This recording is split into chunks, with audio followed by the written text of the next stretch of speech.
you tell us about your sign? Yes. Government recognized terrorism, MLK, Nelson Mandela, Gandhi, Luigi, Mangione. And this just speaks to the fact that historically, many human rights leaders who have stood up against mistreatment, against apartheid, have also been labeled as terrorists to sow doubt and fear. Obviously, what Luigi did was an act of violence. Not going to touch on that as much, but he has lifted us out of the dust and the trivialness of politics and legislation. And I believe that this is being done to send a message. Healthcare should not be for profit. Yeah. That is the bare minimum. If you put profit anywhere near protecting human life, people will prioritize profit. You cannot have a for-profit system that prioritizes human life and profit. It is impossible. I've had somebody on the floor fainting, on the verge of dying, who was literally saying, begging, please don't call an ambulance because my family cannot afford it. Do you know what it is to have somebody in so much pain and only thinking my family cannot afford it? I'd like to ask the public in general, why is there a correlation with profit and denying people the right to healthcare in their most vulnerable moments? As you may be aware, there are some current health insurance policies out, such as limiting the number of hours of anesthesia that will be covered by health insurance for patients. And recently, another health insurance company changed their policy on benefits for children with autism. Yeah. At the end of the day, our message is not to comment on any healthcare policy alternatives, but to state insurance companies, business people, and people looking to make a profit should not be the ones in charge of which healthcare treatments or procedures people can receive. Yeah. Health over wealth! What's up, guys? 2:28 p.m., December 21st, 2024. I'm here in Washington Square Park in New York City. There appears to be a few things going on right now. There's a rap battle cipher happening. There's some kind of TikTok dance challenge, a Free the Hostages protest. And I'm at the Free Luigi rally. You guys probably know who Luigi is. He's being held at MDC in Brooklyn right now. Nigga in there for a body, but he doing the right thing. I said Luigi been the dawn since he put his Pampers on. Vagabonds ran out the mouth like a marathon. Spazzing out, he hopped in the whip, then he carried on. With the shooters, got more names than every on. Free Luigi, gang, that ass. Free Luigi. I'll trade plays. I've been in jail for 5 years. He don't know what it's like yet. He is suspected of assassinating the CEO of United Healthcare, Brian Thompson. Brian Thompson is dead after being shot in Midtown Manhattan. The shooting happened near the Midtown Hilton.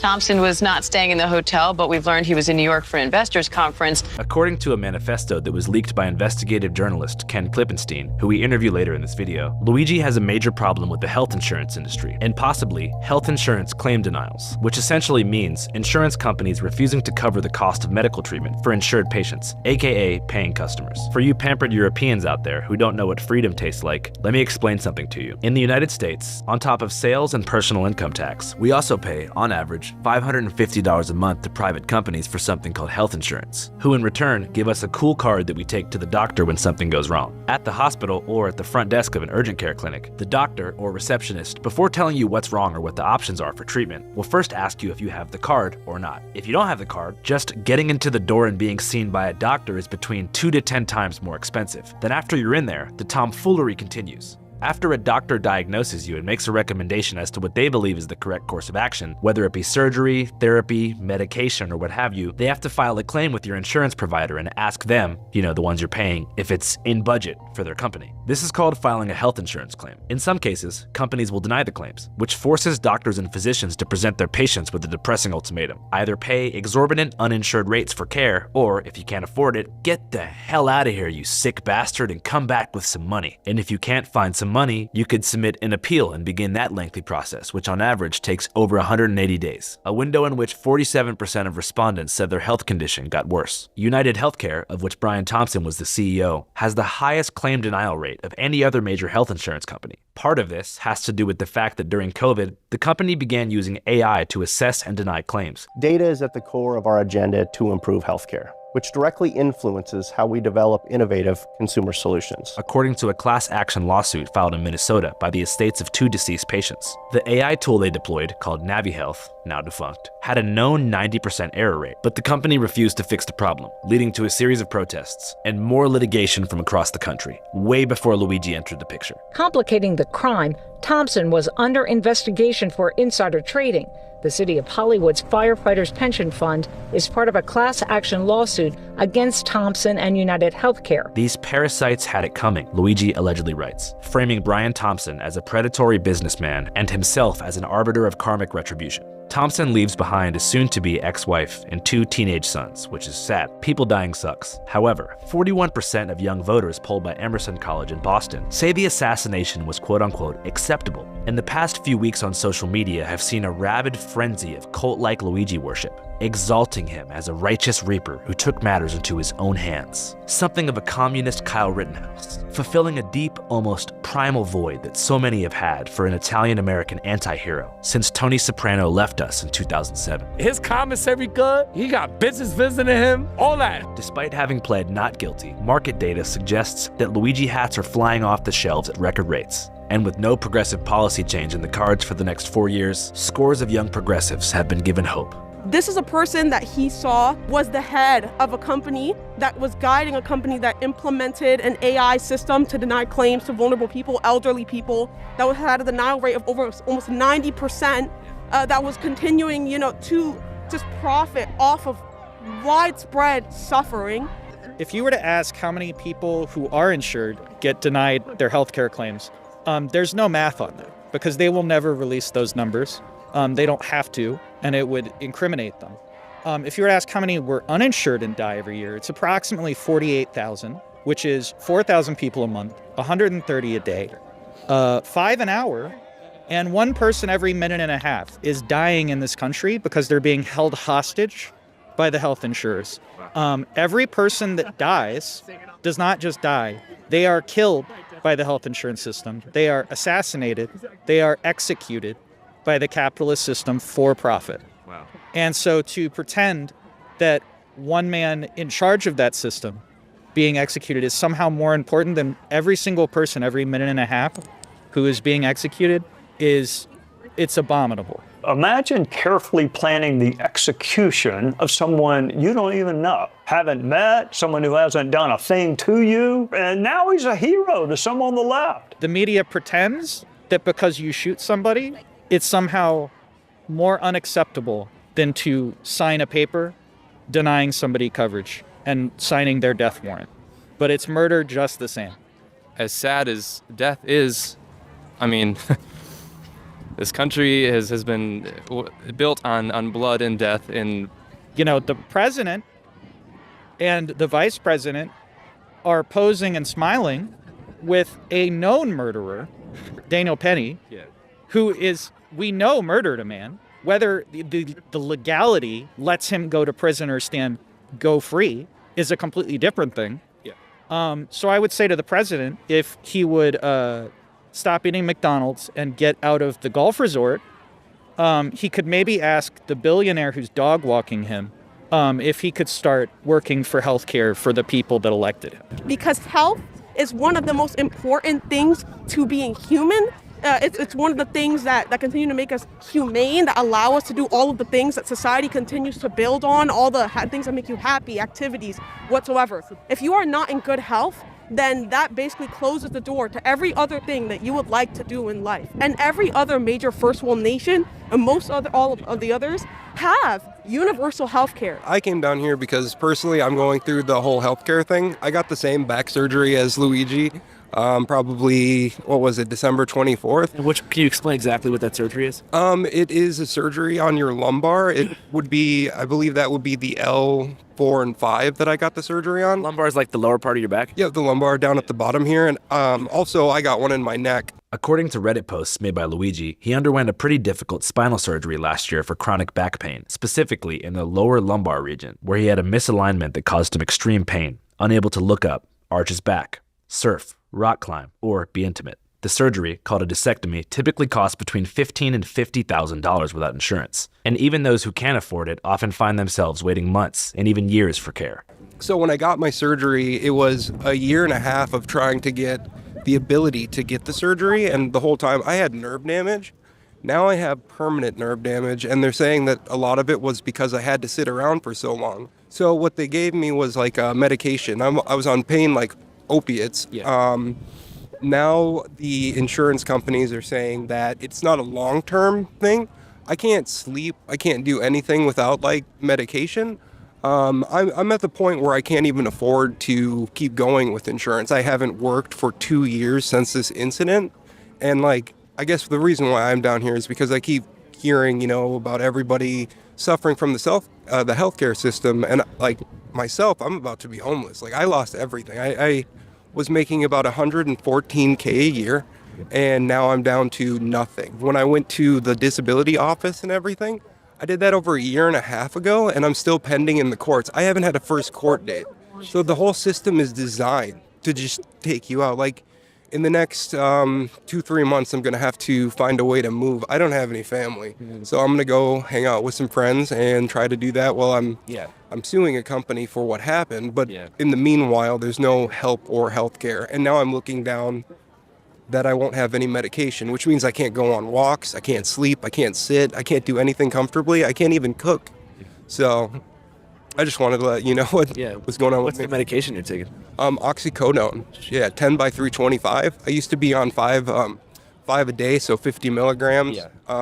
Recognizing that his opiate tolerance was getting far too high, Nicholas asked his doctor to be prescribed pregabalin, an epilepsy medication that also helps with nerve pain. But the problem with that is once you start taking it for like a month or two, once you stop taking it, the rate for like seizures as a side effect is really high, I'm being told. So no doctors even want to give that to me because I live by myself. You know, I live in Midtown, and I'm about to have no help whatsoever. I'm down to my last 6 days of medication, so... Yeah, well, I mean, if you want to take my email down, we can try to help you. I don't know if you need help moving or, you know, we have extra money and shit if you need help. I mean, it sounds like you look like I got you, man. Yeah, well, I want to help you, man. It sounds horrible. Thank you. Yeah. Thank you so much. After this interview, I decided to launch a GoFundMe to help Zam move, pay rent, and afford medication, which I kicked off with a $1,000 donation.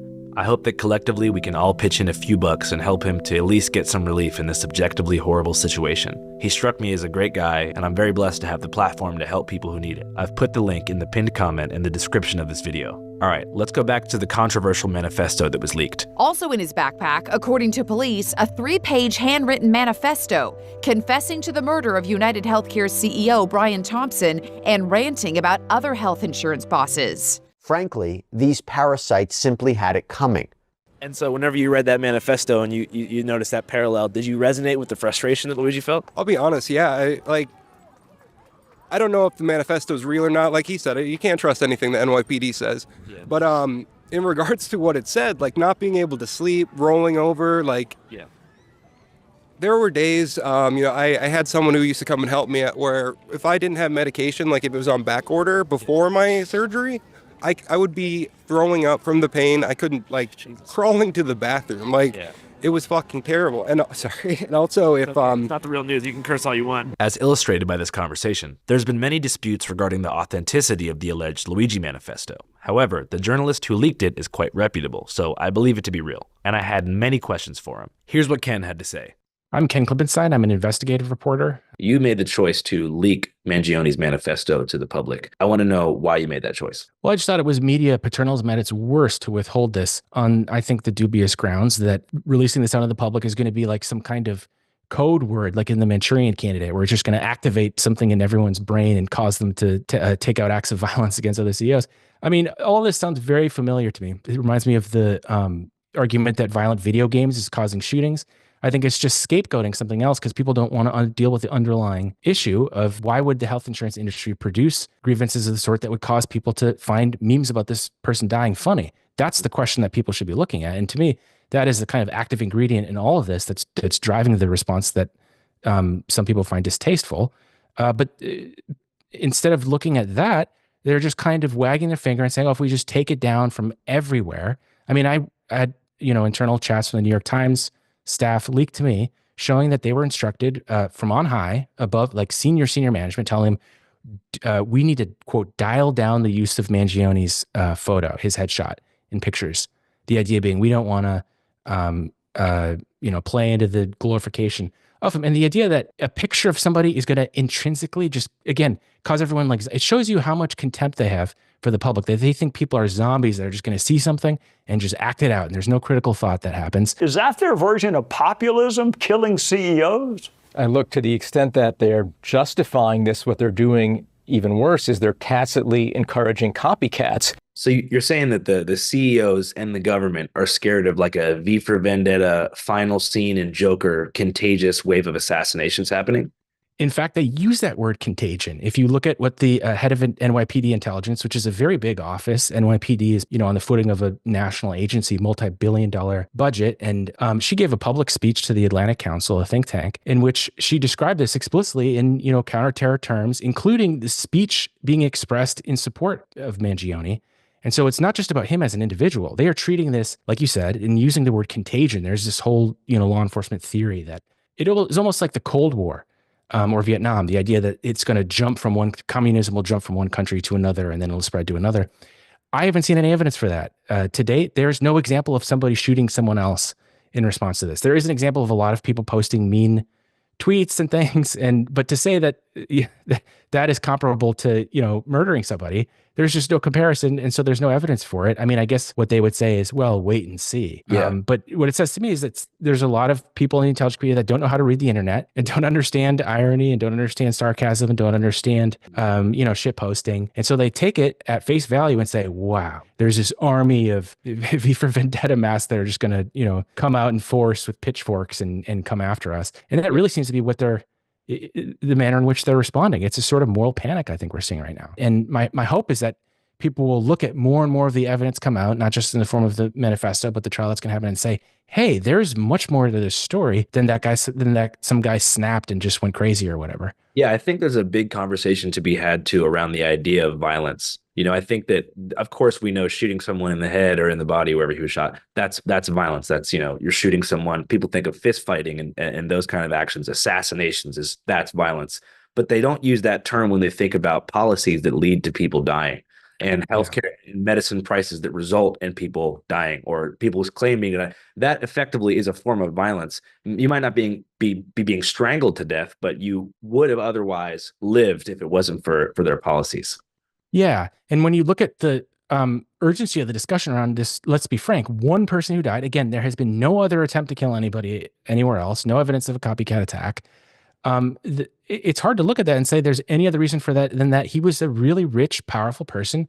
And he's still benefiting from that status even in death, while literally tens of thousands of people die from having to ration insulin, for just one example, something that costs pennies on the dollar to manufacture. It's a disgrace. What do you even say to that? And the fact that the people in sort of the corporate media can't understand why somebody would be driven to rage over that, whether or not you support what he did, not understand that mindset. It's like, wow, they're really out of touch. They don't get it. Yeah, they never will get it, but it's okay.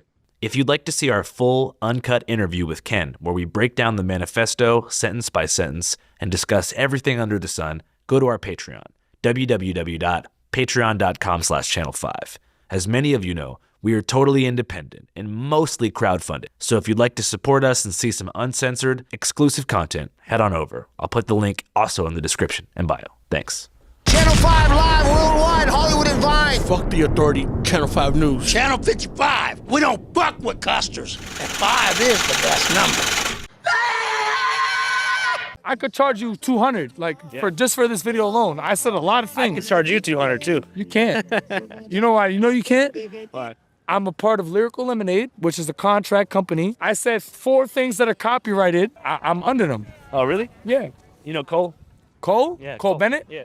He actually has 3 videos of mine on YouTube. Damn, so you got a lot of shit going on. This is a reminder that we also have a lot of shit going on. And one particular new project that we're very excited about. It's called Canal 5 con Andrés Callahan. Some of you may have seen our coverage of gentrification in Mexico City or sex tourism in Tijuana and got the inkling that Channel 5 was expanding its operations to the Spanish-speaking world. Well, Dios mío, you're goddamn right, and we've taken things a step further and hired an actual team of voice actors to overdub all the classic Channel 5 videos. So you can watch classics like Connecticut Kia Boys, cualquier destornillador, cualquier cable USB y consigue el auto que quieras. Crip Mac, Coster es así en la 55. the Hoff Twins, Oye, este también es mi barrio, puedo hacer esto, esta es mi casa. Sigue grabando, negro. and even more recent videos like West Virginia Snake Church. Sí, su nombre es Jesús. All in Spanish. but we need some help getting our new channel off the ground. So if you guys don't mind, head over, give us a sub, a comment, or a like. Thanks so much. I'll leave a link in the pinned comment in the description along with the others. Have a great Christmas. Canal 5 en vivo en todo el mundo, Hollywood y Viña. Que se joda la autoridad. Noticias del Canal 5. Canal 55. No jodemos con casters. Y 5 es el mejor número.